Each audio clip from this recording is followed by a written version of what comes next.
안녕하세요. 반갑습니다. 요즘 코로나19 때문에 스트레스가 폭증한 것 같습니다. 여러분은 어떠신가요? 아마 코로나19가 아니라 하더라도 우리는 스트레스를 피할 수 없다고 생각합니다. 피할 수 없다면 어떻게 해야 될까요? 즐겨야죠. 물론 어려운 일입니다. 그럼에도 불구하고 피할 수 없는 스트레스를 우리는 잘 활용해서 자기 인생의 에너지로 사용할 수 있는 지혜를 가져야 된다고 생각을 합니다. 그렇게 하기 위해서 스트레스에 대한 3가지 관점을 소개해 보겠습니다. 먼저요, 스트레스에 대한 패러다임을 한번 바꿔보자. 우선 스트레스는 그동안 우리가 어떤 생각을 했느냐면요, 스트레스 하면은 스트레스는 나쁜 것이다, 이렇게 생각했죠. 그런데 아니다. 나쁜 것일 수도 있고 좋은 것일 수도 있다라는 생각을 하자는 얘기죠. 두 번째는 스트레스는 받는다고 하죠, 우리가 흔히. 그런데 가만히 생각해 보면 내가 스트레스를 받기도 하지만 사실 다른 사람한테 주기도 하거든요. 주고 받는 거거든요.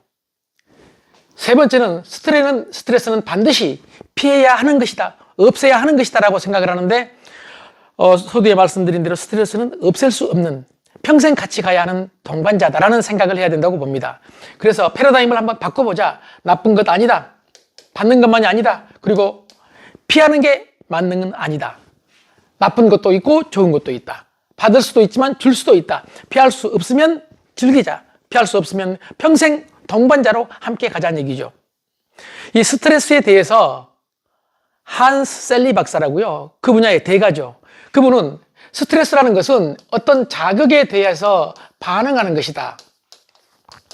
외부에서 어떤 자극이 생기면 그것에 반응하는 것을 스트레스 받는다, 이렇게 표현한다고 합니다.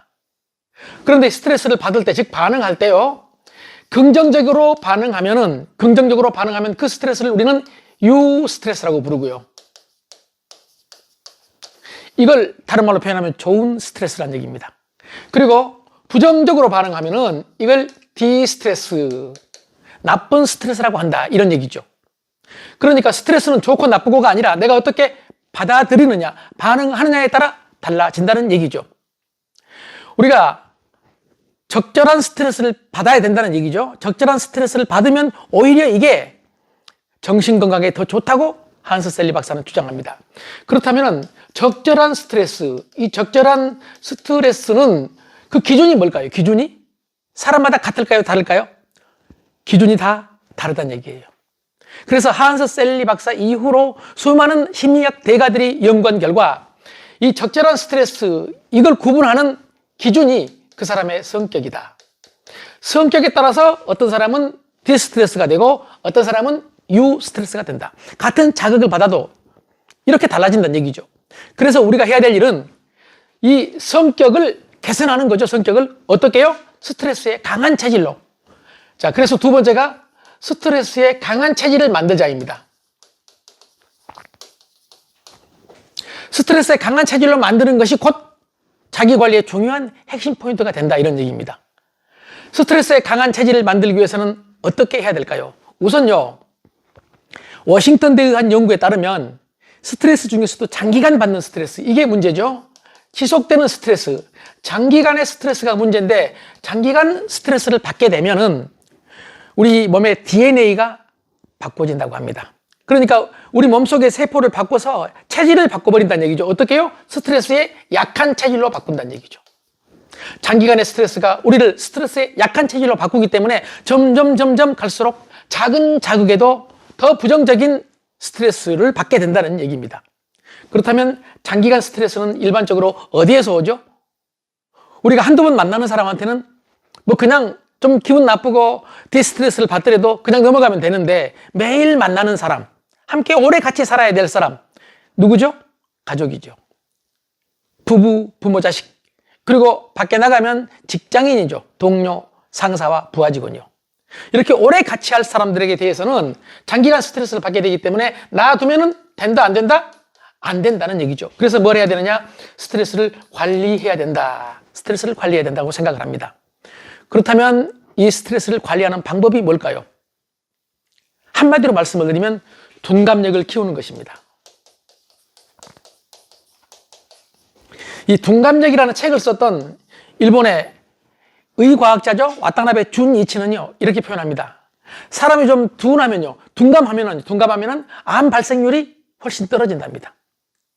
그리고 어렸을 때 고생을 많이 한 사람들은 나중에 어른이 돼서 혹시 좀 상한 음식을 먹어도 식중독이 덜 걸린답니다. 둔해진다는 얘기죠. 둔해진다. 이 둔해진다는 얘기를 다른 말로 표현하면 무디어진다. 이렇게 보면 무디어진다. 이 무디어진다는 얘기는 스트레스의 강한 체질로 바꿔진다는 얘기죠. 한마디로 스트레스의 강한 체질, 즉 무디어지기 위해서는 어떻게 해야 되느냐? 저는 이렇게 설명을 드려보고 싶습니다. 얼룩말처럼 살아라. 물론 쉽지 않습니다. 한 심리학자가요, 얼룩말의 하루를 관찰했습니다. 그런데 얼룩말의 하루 중에서 95%는 너무나 평온했습니다. 지루할 정도로. 그런데 5%는요, 극도로 긴장감이 감돌았습니다. 그때는 사자가 먹이 활동을 시작한 바로 그 시간이거든요. 이 사자가 먹이 활동을 시작하면 스트레스 받고, 이게 얼룩말은 도망 다니죠. 그러다가 얼룩말 중에서 가장 약한 고리, 힘이 약한 얼룩말 하나가 희생을 하면 모든 상황이 끝난다고 합니다. 그런데 놀라운 사실은 연구 결과 얼룩말들은 그런 큰 스트레스를 받아도 위궤양이 없다는 겁니다. 만약에 우리가 얼룩말처럼 산다면 어떨까요? 얼룩말처럼 산다면 하루에 95%는 평온하지만 5%가 생사의 갈림길이라고 생각을 해보세요. 우리는 아마 극도 스트레스로 견디지 못할 거예요. 그리고 위궤양도 대단히 심할 거다, 이렇게 전문가들은 주장을 합니다. 그런데 얼룩말들은 위궤양이 없다는 얘기죠. 왜냐하면 상황을 까맣게 잊어버리니까. 그런데 우리는 그걸 잊을 수가 없죠. 생각하는 존재니까. 한번 생각해 보세요. 직장에서 있었던 갈등, 밖에서 있었던 갈등을 우린 집에 올 때 잊어버려야 되는데 같이 가지고 오죠.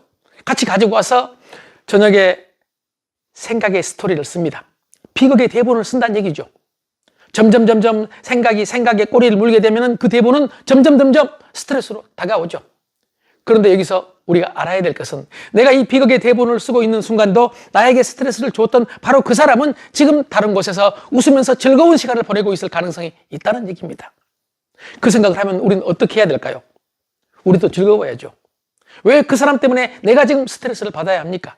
그래서 저는 내가 비극 대본을 쓰고 있다는 사실을 인식하고 그 대본을 찢어버리자.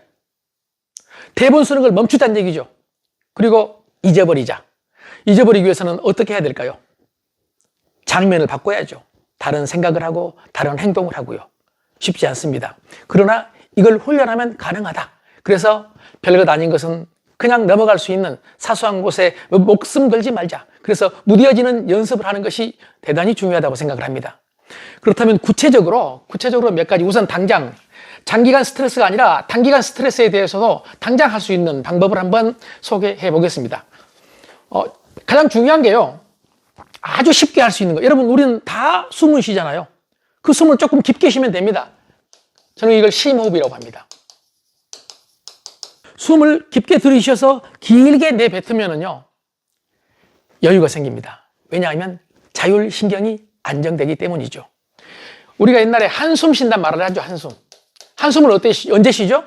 극도로 긴장했다가 안도의 한숨을 쉬죠. 또는 화가 났을 때 나중에 안도 한숨을 쉬죠. 이 한숨은 아주 깊은 호흡입니다. 깊은 호흡. 그런데 이건 본능적으로 나오는 거거든요. 왜요? 자율신경을 안정시켜서 생존에 도움이 되기 위한 우리의 생존 본능이다. 저는 그렇게 생각을 합니다. 그래서 가장 쉽게 할 수 있는 것, 스트레스 받으면 심호흡하자. 깊게 들이마셔서 길게 내뿜는 호흡. 이건 누구든지 할 수 있는 거니까요. 두 번째는요, 가장 또 쉬운 방법 중에 하나입니다. 밖에 나가서 그냥 몸을 움직이는 겁니다. 몸 운동처럼 스트레스를 가장 쉽게 풀 수 있는 방법이 없거든요. 가능하면 땀 흘리면 좋겠죠. 그리고 세 번째는요, 한 발짝만요. 단 한 발짝만 뒤로 물러서서 내 감정을 스스로 한번 지켜보는 거예요. 아, 내가 이렇게 열받았구나. 자신은 알아차리자는 얘기죠. 그리고 네 번째는 털어놓기입니다. 내가 마음속에 가지고 있는 이 불평불만거리를 털어놓을 수 있는 사람이 있다면 얼마나 좋겠습니까? 특히 이제 부모나 배우자가 받아주면 좋겠죠. 그런데 그게 힘들면은 혼잣말이라도 해서 털어놓자. 그리고 마지막 다섯 번째가 감사합니다. 초대에 말씀드린 한스 셀리 박사가 고별 강연을, 은퇴 강연을 하버드대에서 했다고 합니다. 하버드대 교수를 포함해서 학생들까지 강당을 가득 메운 청중들 앞에서 한스 셀리 박사가 고별 연설을 하고 그는 끝나고 나오는데 한 학생이 뛰쳐나가지고 가로막고 셀리 박사에게 대담하게 질문했습니다. 박사님, 우리는 지금 스트레스 홍수 속에서 살고 있습니다. 이 스트레스를 한 방에 해소할 수 있는 방법 딱 한 가지만 알려주십시오. 그때 한스 박사가 웃으면서 조용히 딱 한마디 하고 그냥 나가셨다고 합니다. appreciation. 발음이 됐나요? appreciation이 이게 감사죠. 감탄이란 말도 있죠. 그리고 공감이란 말도 있죠. 자, 감사, 감탄, 공감입니다. 감사하면 어떤 일이 벌어지느냐? 감사는 다른 말로 표현하면요, 적응한다는 것입니다. 변화하는 환경에 적응하는 거예요. 우리 일반적으로 변화하는 환경이라는 것은 크게 생각을 해보면 직장에 들어가는 것도 변하죠. 실직도 변하죠. 직장에서 인사 이동도 변하고 상사가 바꿔주는 것도 변하죠. 모든 게 다 변합니다. 집에서도 결혼도 사실은 변하죠. 이혼도, 사별도 가장 큰 변화죠. 그리고 우리는 수없이 많은 변화의 시대, 기술 변화의 시대에 살고 있습니다. 이 모든 것이 우리한테 스트레스로 다가옵니다. 그런데 그것에 대해서 감사한다는 것은 거기에 곧 적응한다라는 것입니다. 적자 생존이라고 했습니다. 우리는 역사를 통해서 적자가 생존한다, 강자 생존이 아니라요. 이제는 적자가 생존한다는 것을 넘어서 적자 성공, 적자가 성공한다. 적자 행복, 적응하는 사람이 행복하다. 적자 건강, 적응하는 사람이 건강하다. 아마 이렇게까지 생각할 수 있다고 봅니다. 한스 셀리 박사는 마무리로 이렇게 말합니다. 행복과 건강의 가장 큰 비밀은 변화하는 환경에 성공적으로 적응하는 것이다. 그 과정에 실패하는 대가가 바로 질병이다. 그게 불행이다. 이렇게요. 여러분, 변화하는 환경, 직장에서든 가정에서든 또 세상이든 그 환경에 적응하는 힘을 키우는 바로 그게 자기 관리라고 생각을 하고 자기 개발이라고 생각을 합니다. 멋진 자기 개발 기대하겠습니다. 고맙습니다.